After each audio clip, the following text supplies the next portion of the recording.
अस्सलाम वालेकुम, welcome to एमन्स kitchen 786। जैसे कि विंटर्स का सीज़न तो शुरू हो चुका है और इस सीज़न में बच्चे हों या बड़े सबकी ख्वाहिश रहती है पराठा खाने की।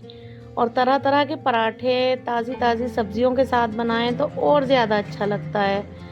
आज मैं आपके लिए लेकर आई हूँ गोभी पराठा की रेसिपी।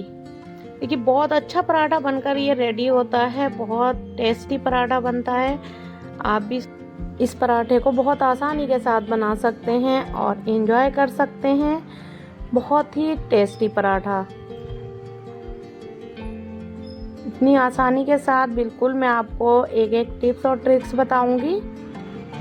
सबसे पहले इसका हम आटा लगा लेते हैं। तो आटा ले लिया है, आटा नॉर्मल जो हमारे घर में रोटियां बनाने के लिए होता है वही आटा ले लिया है। अगर आपके पास मोटा आटा है तो उसमें थोड़ा मैदा मिक्स कर लें।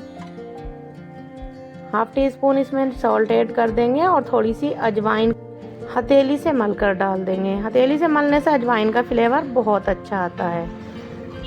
2 टेबल स्पून इसमें हम कुकिंग ऑयल ऐड कर देंगे। इससे आटा बहुत अच्छा तैयार हो जाता है।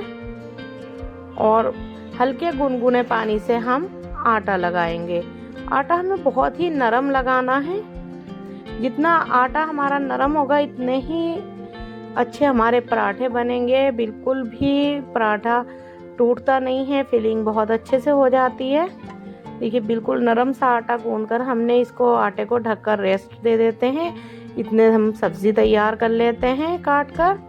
हमने एक फूल गोभी ले ली है छोटी सी, जितनी आपको ज़रूरत हो इतनी ही आप ले लें। और इसको अच्छी तरह देख लिया है, वॉश करके पहले ही रख दिया था। अब इसको छोटे छोटे टुकड़ों में हम कट कर लेंगे। आप चाहें तो ग्रेटर से इसको ग्रेट कर लें, लेकिन मैं चॉपर में करूँगी, उससे सभी चीज़ें आसानी से चॉप हो जाती हैं। आपके पास चॉपर ना हो तो आप ग्रेटर से भी कर सकते हैं। गोभी को मैंने छोटे छोटे टुकड़ों में कट कर लिया है। इस फिलिंग को आप बेसन के बैटर में ऐड करके चीला भी बना सकते हैं, बहुत अच्छा चीला बनता है। लेकिन फ़िलहाल मैं आपको गोभी का पराठा बता रही हूँ। सारी गोभी हम कट करके चॉपर में कर लेंगे। आपके पास अगर गोभी ज़्यादा है तो आधी आधी करके करें। एक मीडियम साइज़ की प्याज को रफली चॉप करके वो भी चॉपर में डाल देंगे। बिल्कुल सभी चीज़ें आसानी से ये चॉपर में एक साथ हो जाएंगी, बहुत आसानी से हो जाती हैं। 2-3 हरी मिर्चें लेंगे हम। हरी मिर्च आप अपने टेस्ट के हिसाब से ले सकते हैं। और सभी चीज़ों को हमें रफली चॉप करना है, क्योंकि चॉपर अपना काम खुद ही कर लेगा, खुद ही फाइन चॉप हो जाएंगी। सभी चीज़ों को रफली चॉप करके हमें चॉपर में ऐड कर देना है। थोड़ा सा अदरक का टुकड़ा ले लिया है इसमें हमने। गोभी की हम सब्जी या पराठा जो भी बनाएं उसमें अदरक ज़रूर ऐड करें। अदरक को ऐड करने से गोभी फिर नुकसान नहीं देती है। सभी चीज़ों को चॉपर में ही ऐड कर देंगे हम, क्योंकि ये चॉपर बड़ा है। आपके पास अगर छोटा चॉपर है तो आप थोड़ा थोड़ा करके ही चॉप करें। इन सब चीज़ों को चॉप कर लेंगे एक बार। देखिए, अभी अच्छे से बिल्कुल फाइन चॉप नहीं हुआ है। इसमें इसी टाइम पर हम थोड़ी सी आलू भुजिया, थोड़ा जलजीरा, चाहें तो आप चाट मसाला भी ऐड कर सकते हैं, लेकिन जलजीरा डाइजेशन के लिए बहुत अच्छा होता है, इसलिए मैंने जलजीरा ही ऐड किया है। थोड़ा सा हींग और लाल मिर्च पाउडर और थोड़ा सा ज़ीरा ऐड कर दिया है। हाफ टी स्पून लाल मिर्च पाउडर है और हाफ टी स्पून ही ज़ीरा था। उस सबको फाइन चॉप कर लिया है। और ये धनिया की पत्तियां हैं, ये इसमें कट करके हम ऐड कर देंगे। आलू भुजिया मिलाने से जो है इसकी बाइंडिंग बहुत अच्छे से आ जाती है, बिल्कुल भी फिलिंग बाहर नहीं आती है। आप चाहें तो इसकी जगह भुने चने का आटा या चावल का आटा भी ऐड कर सकते हैं। इसको अच्छे से मिक्स कर लेंगे यहीं पर। इससे बाइंडिंग बहुत अच्छी आ जाती है। फिलहाल तो ये बिल्कुल बिखरी बिखरी सी लग रही है, लेकिन जब हम इसको फिल कर लेंगे और पेड़े को थोड़ी देर के लिए रेस्ट देंगे, फिर इसको बेलेंगे हम, बहुत आसानी से बेल जाता है। इसको अच्छे से मिक्स कर देंगे जिससे कि सभी मसाले और धनिया की पत्तियां एक साथ मिक्स हो जाएं। आटे को भी हमारे रखे हुए 10 से 15 मिनट हो गए हैं। तो अब थोड़ा सा सूखा आटा लेंगे और जितना नॉर्मल हम रोटी का आटा बन लेते हैं उससे ज़्यादा थोड़ा आटा लेंगे हम पेड़ा बनाने के लिए, क्योंकि हमें जो है डबल लेयर चाहिए। बीच में हमारी गोभी आ जाती है। डबल लेयर के लिए हमें थोड़ा सा ज़्यादा ही आटा लेना पड़ेगा। ये समझ लीजिए आप जैसे कि 1.5 रोटी का आटा। बस इसके अच्छे से चिंगेरी बनाएंगे और इसके बीच में थोड़ा सा कटोरी का इसको शेप देंगे। जितना आटा है उतनी ही हमें इसमें फिलिंग रखनी है। फिलिंग बिल्कुल भी कम नहीं करेंगे। जितनी ज़्यादा फिलिंग होगी इतना ही ज़्यादा टेस्ट इसका अच्छा आएगा। बहुत अच्छा टेस्ट आता है जब हम फिलिंग ज़्यादा रखते हैं। इसी तरह से सभी पेड़े बनाकर हम तैयार करके रख लेंगे। मैंने 1/2 टीस्पून सॉल्ट इसमें पहले ही ऐड कर लिया है। आपको अगर पराठे ज़्यादा बनाने हैं तो सारी फिलिंग में एक साथ सॉल्ट ऐड नहीं करेंगे।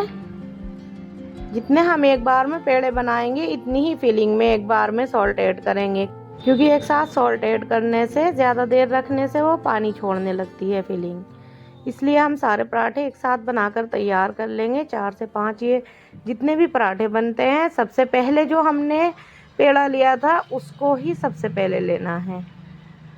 देखिए अब इसको इसी तरह से बहुत आसानी से ये बेल देते हैं, आराम से बिल जाता है। थोड़ा सा अगर इसका शेप बराबर नहीं हो रहा तो उसे हम बाद में शेप दे देंगे अच्छे से। कुछ देर बेलन से ही सही कर देंगे। थोड़ा सा सूखा आटा लगाते हुए इसे इसी तरह से बढ़ाएंगे। देखिए आटे की लेयर कितनी कम आई है। फिलिंग बिल्कुल आप देख सकते हैं, फिलिंग अंदर से बाहर आने लगी है, चमकने लगी है। लेकिन बिल्कुल भी ये फिलिंग ना ही तो तवे पर चिपकेगी और ना ही पराठे को तोड़ेगी, क्योंकि हमने इसमें अच्छे से बाइंडिंग दे दी है। इसको इसी तरह से हल्की आंच पर अलट पलट कर हम सेकेंगे। आप मुझे कमेंट बॉक्स में बताना मत भूलना अब की बार आपको कौन से पराठे की रेसिपी चाहिए। मैं आपको उसी पराठे की रेसिपी दूंगी इंशाल्लाह, जिसके कमेंट सबसे ज़्यादा होंगे। चलिए तो अब इस पे थोड़ा थोड़ा ऑयल लगाकर हम इसको सेक लेते हैं अच्छे से। इस स्पैचुला से दबा दबा कर इसे सेकेंगे, जिससे कि बिल्कुल भी पराठे में कच्चापन ना रहे। और फ्लेम हमें बिल्कुल फुल नहीं करनी है, मीडियम फ्लेम पर ही हमें पराठे को सेकना है। इससे बहुत अच्छे से पराठे रेडी होते हैं। फुल फ्लेम पर सिक तो एकदम से जाते हैं, लेकिन वो बाहर से जल जाते हैं और अंदर से फीलिंग जो है हमारी कच्ची रह जाती है। ऐसा हमें बिल्कुल नहीं चाहिए, इसलिए हमें हल्की आंच पर ही इसको सेकना है, यानी कि मीडियम फ्लेम पर। इसी तरह से दबाते हुए सेकेंगे। देखिए कितने अच्छे से पराठा हमारा बनकर तैयार हो चुका है। इसी तरह से सारे पराठे हमें बना लेने हैं। बहुत अच्छे पराठे बनकर ये तैयार हो जाते हैं। इन पराठों को आप चाहें तो दही, लस्सी, चटनी, अचार जिस चीज़ के साथ भी चाहें खा सकते हैं। आप चाहें तो इन्हें चाय के साथ भी ले सकते हैं। बहुत ही टेस्टी पराठे बनकर ये तैयार हो जाते हैं। मेरे घर में बटर नहीं खाया जाता ज़्यादा, वरना इस टाइम पर इस पर थोड़ा बटर लग जाए तो और ज़्यादा अच्छा हो जाता है। कुछ हेल्थ इश्यूज़ की वजह से हम बटर नहीं यूज़ करते हैं। आप चाहें तो इस टाइम पर इसमें बटर भी यूज़ कर सकते हैं। बहुत अच्छा पराठा बनकर ये रेडी हो जाता है। आप इस स्पैचुला से ना चाहें तो मैंने आपको चिमटे से भी कर दिखा दिया है। इस तरह से आप चिमटे से अलट पलट कर और थोड़ा दबा दबा कर इसको सेकेंगे। चिमटे से भी ये बहुत अच्छी तरह सीख जाता है। देखिए मैंने आपको इस स्पैचुला से भी बता दिया है और चिमटे से भी बता दिया है।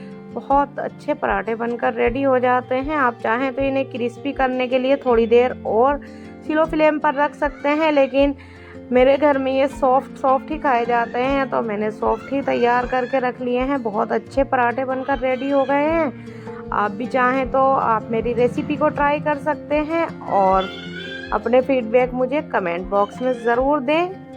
आपको मेरी रेसिपी पसंद आए तो प्लीज़ मेरी रेसिपी को लाइक, शेयर और मेरे चैनल एमन्स किचन 786 को ज़रूर सब्सक्राइब करें और ऐसे ही मेरे चैनल को सपोर्ट करते रहें। आप सबकी सपोर्ट से ही मेरा चैनल इंशाल्लाह आगे जाएगा। ऐसी ही और रेसिपीज़ के लिए बने रहें मेरे साथ और बताएं मुझे अब आपको कौन सी रेसिपी चाहिए। तब तक के लिए अल्लाह हाफिज़। Thanks for watching.